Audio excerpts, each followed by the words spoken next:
Terminal bahan bakar minyak Pelumpang atau dikenal dengan Depo Pertamina Pelumpang di Koja, Jakarta Utara kebakaran. Peristiwa tersebut pada Jumat malam 3 Maret 2023 sekitar pukul 20.20 waktu Indonesia Barat.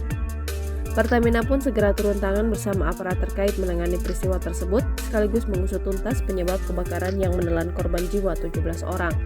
Api akhirnya bisa dipadamkan dan dilanjutkan proses pendinginan di lokasi kebakaran Depo Pertamina Pelumpang.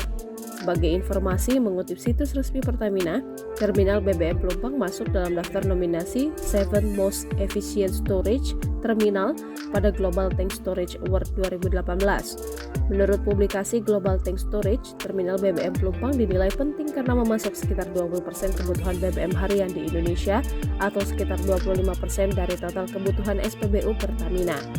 Terminal BBM Pelumpang beroperasi mulai tahun 1974 dan memiliki kapasitas tangki timbun sebesar 291.889 kiloliter.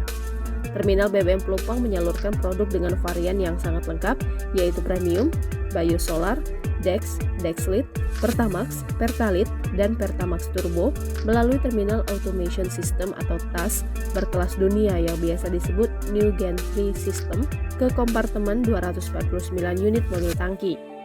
Sementara itu, merespon kebakaran di Terminal BBM Pelumpang, Direktur Utama Pertamina Nike Widiati pun menyampaikan keprihatinannya dan permohonan maaf atas kejadian ini. Selain itu, Pertamina membentuk tim gabungan dengan PT Pertamina Patra Niaga dan fungsi terkait untuk menginvestasikan penyebab terjadinya insiden malam tersebut.